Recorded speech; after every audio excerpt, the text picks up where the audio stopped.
नमस्कार दोस्तों, इस वीडियो में चंदेल वंश के वीर सेनापति आल्हा का विवाह कैसे हुआ और किससे हुआ, नैनागढ़ का राजा कौन था और उसने अपनी बेटी सुनवा का टीका महोबा भेजने से क्यों मना किया था। इन सभी सवालों के जवाब जानने के लिए वीडियो में बने रहिए। उससे पहले आपको हमारी कहानी अच्छी लगती है तो चैनल को सब्सक्राइब करें। अब बिना देरी किए कहानी शुरू करते हैं। नैनागढ़ के राजा नेपाली सिंह के 3 पुत्र थे, जोगा, भोगा, विजय और एक पुत्री थी सुनवा। सुनवा अत्यंत रूपवती थी, सखियों के संग खेलकूद में आनंद करती रहती थी। माता पिता भी पुत्री से प्रसन्न थे। एक दिन एक सखी ने कह दिया, अब तक राजा ने तेरे लिए कोई दूल्हा नहीं देखा, खेल खेल में तू जवान हो गई है। सुनवा ने यह बात अपनी मां से कह दी। राजा नेपाली रनिवास में आए तो रानी ने राजा को सारी बात बताई। उन्हें भी लगने लगा कि सचमुच सुनवा यौवन में कदम रख रही है। अगले दिन राजा ने दरबार में पंडित को बुलवाकर पत्र लिखवाया और दूतों के हाथ देश के राजाओं के पास भेजा। दूतों से कह दिया कि महोबे मत जाना, बनाफर हमारी बराबरी के राजपूत नहीं बल्कि चंदेलों के चाकर हैं। दूत संदेश लेकर वर की खोज में निकल पड़े, परंतु कुछ महीनों में लौटकर सूचना दी कि कोई योग्य वर नहीं मिला। बनाफर आल्हा और भाइयों के पास हम गए नहीं। माता पिता को बातचीत करते सुनवा ने सुन लिया। आल्हा ऊदल मलखान की बहादुरी की कहानियां उसने सुनी थीं। अतः स्वयं ही ऊदल के नाम उसने पत्र लिखा। प्रिय ऊदल, मैं तुम्हें अपना देवर मानकर पत्र लिख रही हूं। अपने अग्रज आल्हा को दूल्हा बनाकर लाओ। मैं उनको अपना स्वामी मान चुकी हूं। मेरे पिता को राजी करना तुम्हारा ही दायित्व है। पत्र चोंच में लेकर तोता उड़ गया। तोता महोबा जा पहुंचा। प्रात काल ही ऊदल सैर करने बगीचे में गया था। तोता वहां पहुंच चुका था। आम की डाल पर तोते को बैठा देखकर ऊदल वहां पहुंचा तो देखा चोंच में कागज है। ऊदल को पास आता देखकर तोते ने कागज गिरा दिया। ऊदल ने कागज उठाया तो अपना नाम देखकर चकित हुआ। पत्र खोलकर पढ़ा तो ऊदल प्रसन्न हो गया। सबसे पहले ऊदल ने तोते को साथ लिया और पत्र लेकर राजा परिमाल के दरबार में पहुंचे।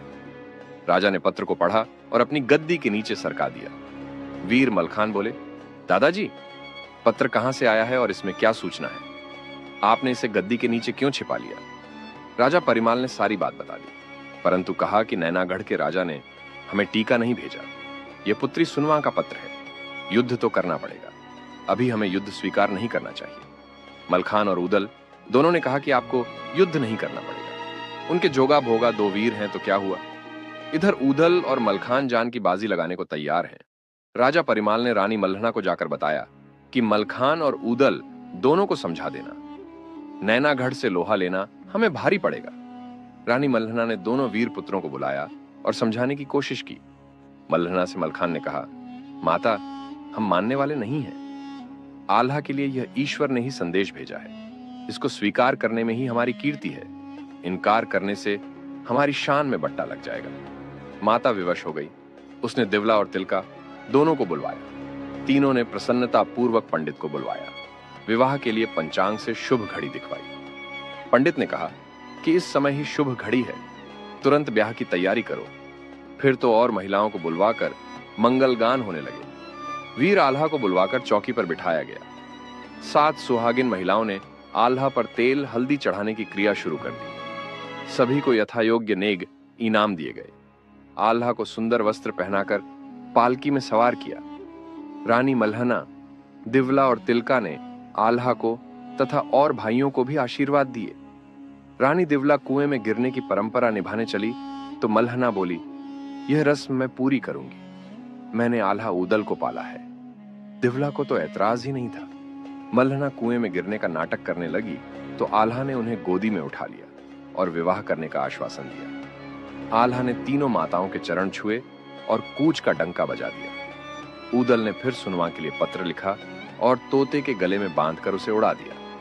ऊदल ने पत्र में सुनवा को भरोसा दिया कि आल्हा की बारात आ रही है। विवाह किए बिना हम नहीं लौटेंगे, चाहे प्राण चले जाए। इधर मलखान ने तोपें सजवाई, हाथी सजवाए और घोड़े तैयार किए। ब्रह्मा ढेवा सब तैयार होकर नैनागढ़ की ओर चल पड़े। नैनागढ़ से 5 कोस पहले ही डेरा डाल दिया। 5 कोस तक डेरों में फौजें बैठ गईं। तब ऊदल ने रूपण को पत्र देकर राजा नेपाली को संदेश देने को कहा। रूपण नैनागढ़ के द्वार पर पहुंचा। द्वारपाल ने उसे भीतर पहुंचाया।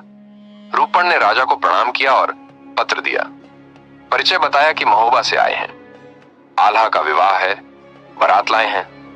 राजा नेपाली ने रूपण को पकड़ने का आदेश दिया, परंतु रूपण अपनी तलवार से वार करता हुआ बाहर निकल आया। खून रूपण अपने डेरे में पहुंचा तो मलखान ने वहां का हाल पूछा। रूपण ने कहा कि नैनागढ़ की लड़ाई बहुत कठिन पड़ेगी। नैनागढ़ के राजा नेपाली सिंह ने अपने तीनों पुत्रों को बुलाकर युद्ध की तैयार का आदेश दिया। तोपें, हाथी, घोड़े सब तैयार हो गए। पैदल सैनिक भी बख्तर पहनकर तैयार हो गए। जोगा ने अपने पिता को बताया कि इतनी बड़ी सेना लेकर आए हैं कि कोसों दूर तक झंडे ही झंडे दिखाई पड़ रहे हैं। नैनागढ़ की सेना को सामने से आता देखकर महोबा की सेना भी तुरंत तैयार हो गई। दोनों ओर से पहले नगाड़े बजे, फिर तोपें चली। तोपों के गोले धुआंधार मचाने लगे। जब सेनाएं और कम अंतर पर रह गई तो बंदूकें आग उगलने लगी। गोली हाथियों के लगती तो वे चिंगाड़ने लगते, घोड़े के लगती तो रण छोड़कर भागने लगता और सैनिक के लगती तो वहीं गिर जाता। फिर सेना आमने सामने पहुंच गई तो तलवार और भालों से लड़ने लगे। खटखट तलवारें चल रही थीं, हौदे रक्त से भर गए थे। जिस पर वार पड़ता वहीं से रक्त का फव्वारा छूटता। जीवितों की जुल्फें भी रक्त से लाल हो गईं। 8 कोस की दूरी तक केवल तलवारों की आवाजें आ रही थी। कदम कदम पर लाशें बिछी पड़ी थीं। ढाल खून पर ऐसे तैर रही थीं मानो खून की नदी में कछुए तैर रहे। ऊदल का घोड़ा दुल हर मोर्चे पर नाच रहा था। ऊदल ने उत्साह दिलाया तो महोबे वाले और उग्र हो गए। महोबे के वीरों ने ऐसा युद्ध किया कि नैनागढ़ के सैनिक अपने हथियार फेंककर भागने लगे। जोगा के साथ 3 लाख सैनिक आए थे, जो 1.5 लाख ही रह गए। आधे मारे जा चुके थे। भोगा ने यह सूचना नैनागढ़ जाकर अपने पिता नेपाली सिंह को दी। राजा ने भोगा को रनिवास से लोकर अमर ढोल दिया तथा कहा, इस ढोल को ले जाओ। ढोल की आवाज जिसके कान में पड़ेगी वह मरा हुआ भी उठ जाएगा। भोगा ने युद्ध में जाकर अमर ढोल बजाया। जो 1.5 लाख सैनिक भूमि पर पड़े थे वे उठ खड़े हुए। महोबा के केवल 10,000 सैनिक काम आए थे। वे भी उठ खड़े हुए, पर ऊदल और मलखान की चिंता बढ़ गई। उन्होंने कहा कि इस ढोल ने सारी मेहनत बेकार कर दी। तब ऊदल वेश बदलकर नैनागढ़ गया। वहां के महलों में पहुंचा। सुनवा अपनी खिड़की में खड़ी थी। अपने महल में अलग सूरत को पहचानकर वह सीढ़ियों से नीचे उतरी। ऊदल ने सुनवा से कहा कि या तो हम तुम्हें ब्याह कर ले जाएंगे या अपने प्राण दे देंगे। पता नहीं क्या होता है। आधी फौज हमने खपा दी थी, परंतु मरे हुए सैनिक फिर से उठकर लड़ने लगे। अब हम क्या करें? तब सुनवान ने बताया कि यह अमर ढोल का कमाल है। मैं उस ढोल को वापस मंगाने का उपाय करती हूं। तुम प्रातः माली का वेश बनाकर देवी के मंदिर के पास आ जाना। नजर बचाकर अमर ढोल को ले जाना। प्रातः ऊदल को निमंत्रित करके सुनवा ने माता को बताया कि मुझे देवी पूजन करना है, अमर ढोल मंगवा दो। माता ने राजा से कहा तो राजा ने साफ इनकार कर दिया कि रणभूमि से ढोल वापस नहीं लाया जाएगा। सुनवा ने माता से कह दिया कि यदि ढोल नहीं आया तो मैं पेट में छुरी मारकर मर जाऊंगी। अतः रानी ने राजा पर बहुत जोर डाला और अमर ढोल रणभूमि से मंगा लिया गया। उधर ऊदल माली का रूप बनाकर घोड़े को एक ओर खड़ा करके बाग में देवी के मंदिर में जा पहुंचा। योजना के अनुसार सुनवा ढोल बजवाते हुए मंदिर आई। वह पूजा करने अंदर गई तो ढोलची भी अंदर चला गया। अंदर पाकर अमर ढोल उठाकर बेदुल पर सवार होकर ऊदल अपने डेरे पर लौट गया। मलखान से ऊदल बोला कि अब युद्ध के लिए रणभेरी बजवा दो। फिर तो तोपें तैयार कर दी गई। नगाड़े बज उठे। हाथी सवार हाथियों पर और घुड़सवार घोड़ों पर चढ़ गए। जोगा ने भी राजा को बताया कि महोबा वाले फिर चढ़कर आ रहे हैं।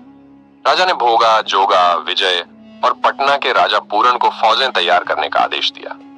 पहले डंके पर तोपें सज गईं, दूसरे पर हाथी घोड़े सज गए और तीसरे डंके की चोट पर सारा लश्कर चल पड़ा। दोनों सेनाएं फिर भिड़ गईं। मार होने लगी। वैदुल घोड़े पर सवार ऊदल ने 22 हाथियों के हौदे खाली कर दिए। फिर वह जोगा के सामने पहुंचा। ऊदल बोला, अब हम तुम आपस में फैसला कर लें। जोगा ने कहा, पहले तुम अपना वार करो। ऊदल ने कहा, हम कभी पहला वार नहीं करते, भागते को पीछे से नहीं मारते, निहत्थे पर या स्त्री पर हथियार नहीं उठाते। तुम अपना वार करो। तब जोगा ने धनुष खींचकर बाण चलाया। वैदुल ने दाएं हटकर वार खाली जाने दिया।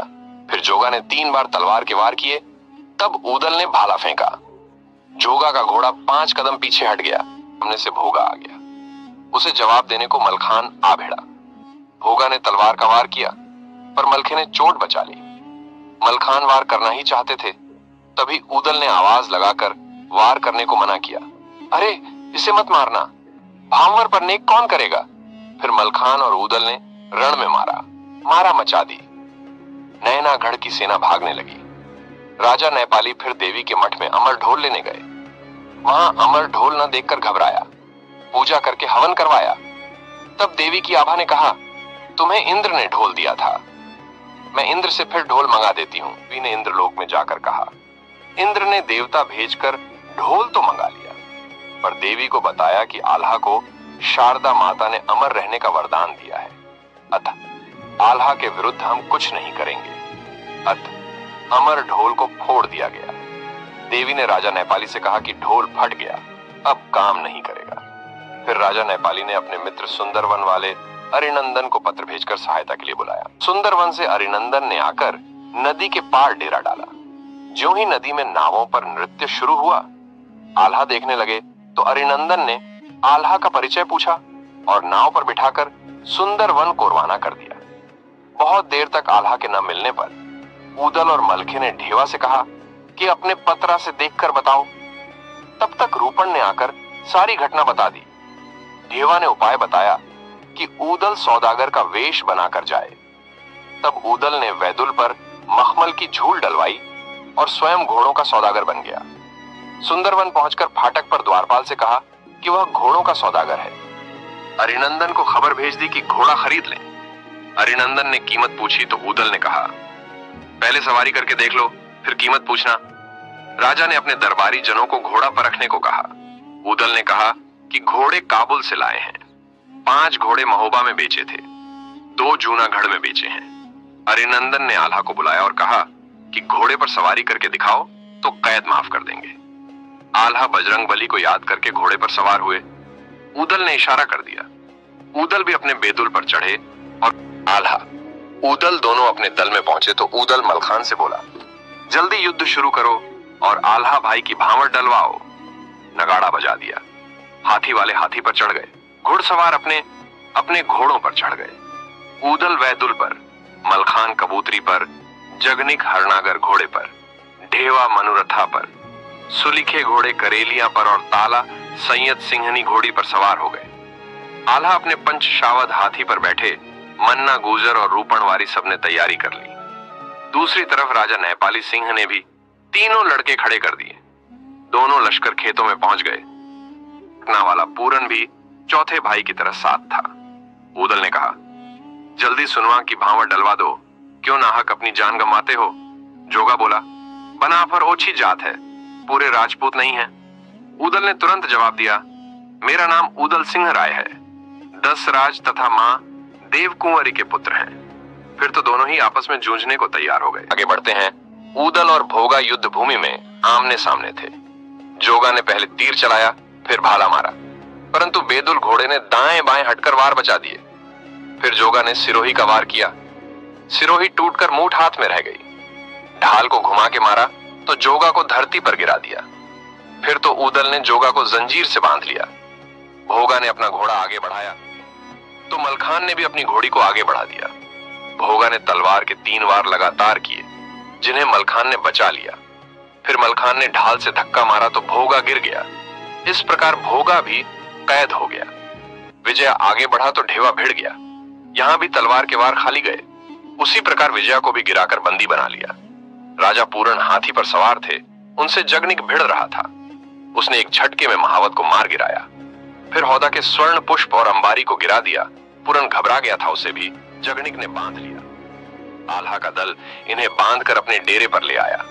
माहिल भी रोज का हाल पता करता रहता था। वह अपने घोड़े पर सवार हो नैनागढ़ जा पहुंचा। नेपाली ने माहिल को चौकी पर बैठाया। माहिल ने कहा, महोबा वाले बड़े वीर हैं। तुम्हारे चारों पुत्र उन्होंने कैद कर लिए हैं, परंतु बनाफर गोत्र ओछी जात है, अतः ब्याह करना तो उचित नहीं है। रास्ता मैं बताता हूं, तुम ब्याह की स्वीकृति देकर आल्हा को बुलवा लो। सारे भाई साथ आएंगे, फिर एक कमरे में बिठाकर सबके शीश काट लो। धोखेबाज माहिल ने अपनी धोखे की चाल चल दी। अली भी तैयार होकर महोबा वालों के डेरे पर पहुंच गया।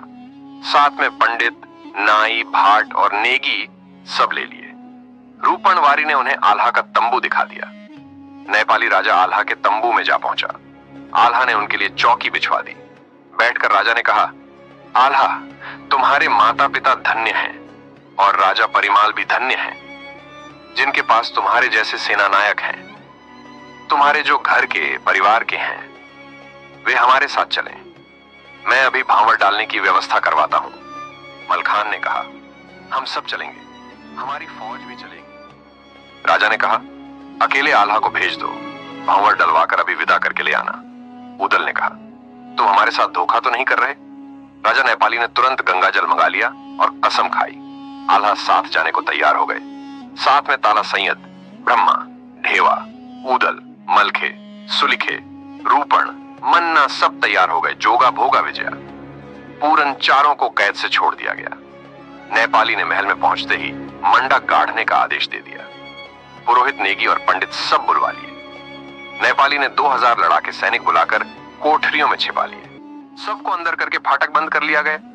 पहली भांवर पड़ते ही जोगा ने अपनी तलवार खींच ली। आल्हा को मारना चाहा तो मलखे ने तुरंत ढाल अड़ा दी। दूसरी भांवर पूरी हुई तो भोगा ने तलवार का वार किया, तब उदल ने ढाल अड़ा दी। तीसरी भांवर पर विजया ने वार किया तो ढेवा ने ढाल अड़ा दी। चौथी भांवर पड़ते ही राजा नेपाली ने जादू कर दिया। सब बेहोश हो गए तो इन्होंने सबका सिर काट लेने का विचार किया, परंतु सुनवा ने भी जादू के जवाब में जादू चला दिया। सुनवा ने उदल से कहा, अभी डोला विदा करवा लो, अभी जादू का प्रभाव है, वार नहीं कर सकते। रूपना ने तुरंत पालकी द्वार पर मंगवा ली और सुनवा स्वयं जाकर पालकी में बैठ गई। इतने में होश में आते ही राजा नेपाली ने हल्ला मचाया, महोबे वाला कोई जाने ना पावे, सबके शीश काट लो। कोठरियों में छिपे लड़ाके बाहर आ गए और युद्ध करने लगे।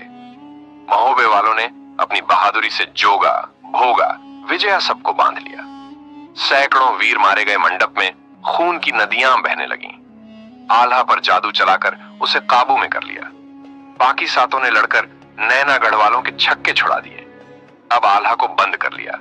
डोला लेकर शेष सभी डेरे पर पहुंच गए। ढेवा ने पत्रा देखकर बताया कि राजा नेपाली ने आल्हा को बांध लिया है। फिर सौदागर का वेश बनाने वाला उपाय किया गया। तब वैदुल पर सवार उदल और सुनवांग कर लिया घोड़े पर चढ़कर चली। मालिन के घर पहुंचकर बोली, पुष्पा, तुम जाकर महल में पता लगाकर आओ कि आल्हा कहां है। मेरा पता मत बताना, पुष्पा ने कहा।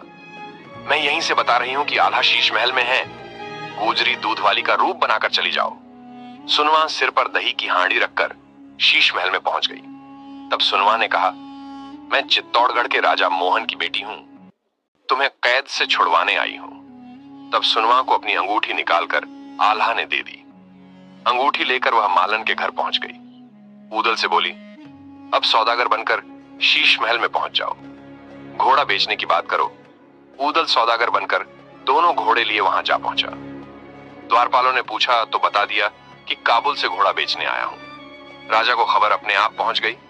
घोड़े देखकर कीमत पूछी तो उदल कहने लगे, पहले चढ़कर देखो, फिर कीमत भी लग जाएगी। कोई चढ़ने को तैयार ना हुआ तो उदल ने कहा, दिल्ली वाले या महोबे वाले राजकुमार इन पर सवारी कर चुके हैं। अगर कोई दिल्ली या महोबे का क्षत्रिय हो तो चढ़कर देख ले। राजा ने तुरंत आल्हा को बुलवा लिया और कहा कि घोड़े की चाल परख कर दिखाओ। उदल ने इशारा कर दिया।